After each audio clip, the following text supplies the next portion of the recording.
Salut et bienvenue sur le Crims, la chaîne où toute l'actualité football s'accélère. C'est parti avec Liverpool fonce sur Joël Ordóñez. Selon Mirror Football, les Reds sont tout proches de finaliser l'arrivée du défenseur équatorien du club Bruges dès ce mercato de janvier. Le montant de l'opération ? Un transfert estimé à 35 millions de livres sterling avec 8 millions de bonus, soit un deal pouvant atteindre 43 millions au total. Une grosse somme investie pour un joueur de seulement 21 ans, mais qui impressionne déjà par sa maturité et sa solidité défensive. Chelsea, un temps dans la course, s'est finalement retiré, laissant le champ libre à Liverpool, qui voit en Ordóñez un profil parfait pour renforcer sa charnière centrale à long terme. Avec ce transfert, les dirigeants des Reds montrent leur volonté de préparer l'avenir et sécuriser un talent prometteur avant qu'il ne devienne inaccessible sur le marché. Et de l'autre côté, c'est maintenant officiel, Alisson rejoint Aston Villa. Le jeune ailier brésilien de 19 ans débarque en Premier League en provenance de Grêmio pour un montant initial de 10 millions d'euros, plus 2 millions de bonus selon ses performances.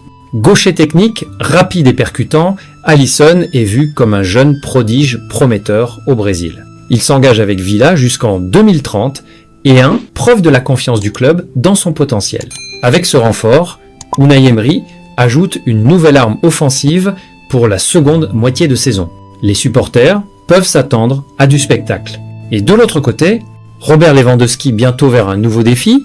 Selon Bild, le Chicago Fire souhaite frapper un énorme coup en recrutant l'attaquant du FC Barcelone, Robert Lewandowski. Le club de MLS aurait déjà rencontré son agent, Pini Zahavi, pour discuter d'un éventuel transfert. L'idée serait de faire de Lewandowski une tête d'affiche du championnat nord-américain, mais la concurrence s'annonce rude. En effet, Fenerbahçe en Turquie ainsi que plusieurs clubs saoudiens sont également sur le dossier et prêts à proposer des offres très lucratives pour convaincre le buteur polonais. Après une belle aventure au Barça, Lewandowski pourrait-il céder aux sirènes de la MLS ou du Moyen-Orient ? Réponse dans les prochaines semaines. Que pensez-vous de cela ? Dites-nous dans le commentaire. Et, à part ça, Crystal Palace boucle l'arrivée de Brennan Johnson.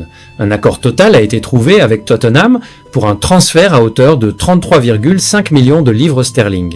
L'international gallois a validé son contrat avec Palace et sa visite médicale est en cours. Un renfort offensif majeur pour les Eagles qui cherchent à dynamiser leur attaque pour la suite de la saison.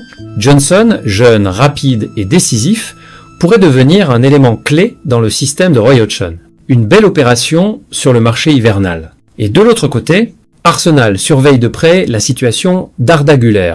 Selon Cut Offside, les Gunners envisagent un prêt avec option d'achat pour recruter le jeune international turc du Real Madrid. Le club londonien voit en Güler un profil technique, jeune et créatif, parfait pour renforcer son entrejeu dès cet hiver ou pour l'été prochain.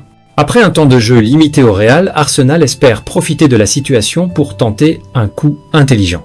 Mais attention, Xabi Alonso considère Arda Güler comme un élément clé de son projet futur au Bernabéu. Le Real Madrid ne serait donc pas ouvert à un départ, même temporaire, misant sur le potentiel du joueur pour la prochaine décennie. Un duel entre ambition anglaise et projet madrilène à suivre de près dans les semaines à venir. Que pensez-vous de cela ? Dites-nous dans le commentaire. Et de l'autre côté, l'AS Roma rêve d'un retour de Mohamed Salah. Selon La Repubblica, le club italien envisagerait un prêt ambitieux pour rapatrier l'attaquant égyptien de Liverpool dès 2024. Salah, qui a déjà brillé sous les couleurs de la Roma entre 2015 et 2017, est toujours adoré par les tifosi. Mais ce scénario de rêve semble très compliqué, notamment à cause de ses exigences salariales XXL et de son statut à Liverpool. Si l'idée séduit sur le papier, la réalité économique rend ce retour quasiment irréalisable pour l'instant. La Roma espère un miracle, mais il faudrait une volonté forte du joueur et un effort énorme du club anglais. Affaire à suivre, même si elle semble difficile à concrétiser. Et de l'autre côté, Jean-Philippe Mateta bientôt sur le départ. Selon Football Insider, les discussions contractuelles entre Crystal Palace et l'attaquant français sont au point mort. Une situation qui commence à attirer de sérieux prétendants. Parmi eux, Manchester United.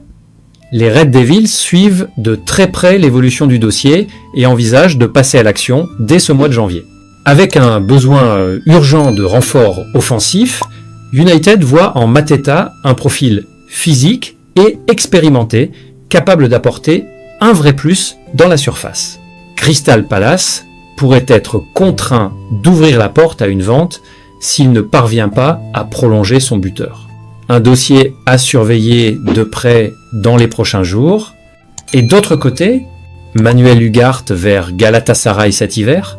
Selon Cote Offside et Ertan Susgun, le milieu uruguayen est devenu la priorité absolue du club turc pour ce mercato hivernal. Des discussions sont en cours avec Manchester United pour un prêt avec option d'achat fixée à 20 millions d'euros pour l'été prochain. Initialement opposé à cette formule, le club anglais aurait revu sa position, rendant un accord de plus en plus plausible. Galatasaray voit en Ugarte un profil capable de renforcer immédiatement son entrejeu avec intensité, volume de jeu et solidité défensive, notamment pour ses ambitions européennes. Un deal à suivre de très près dans les prochains jours. Et de l'autre côté, l'Atlético Madrid ferme la porte à un prêt pour Conor Gallagher. Selon Estadio Deportivo, les Colchoneros ne veulent entendre parler que d'un transfert définitif pour le milieu anglais, malgré l'intérêt soutenu de Manchester United. Conor Gallagher, dont l'avenir à Madrid reste incertain, attire plusieurs clubs en Europe. Manchester United espérait obtenir un prêt dès cet hiver pour renforcer son milieu, en manque de créativité et d'intensité. Mais l'Atlético, également sur le dossier, est clair. Pas de prêt, seulement un transfert sec, probablement à un prix élevé vu le statut international du joueur. Une position qui pourrait freiner les négociations, mais aussi pousser United à passer à l'action rapidement s'ils veulent éviter de se faire doubler. Un dossier tendu qui pourrait s'accélérer dans les jours à venir. Que pensez-vous de cela? Dites-nous dans le commentaire. Et du côté Bayern, Léon Goretzka proposé à Naples, le milieu de terrain du Bayern Munich aurait été offert au club italien, qui cherche à se renforcer au milieu de terrain pour cette deuxième moitié de saison. L'international allemand, en manque de temps de jeu cette saison en Bavière, pourrait être tenté par un nouveau défi en Serie A, surtout avec l'Euro 2024 en ligne de mire. Naples, en quête de puissance et d'expérience au milieu, verrait en lui un renfort idéal. Reste à voir si les conditions financières conviendront aux deux clubs et si Goretzka est prêt à quitter l'Allemagne. Que pensez-vous de cela? Dites-nous dans le commentaire. Et c'est tout pour aujourd'hui, n'oubliez pas de vous abonner et d'activer la cloche de notification pour ne rien rater de nos prochaines vidéos. Bye bye bye.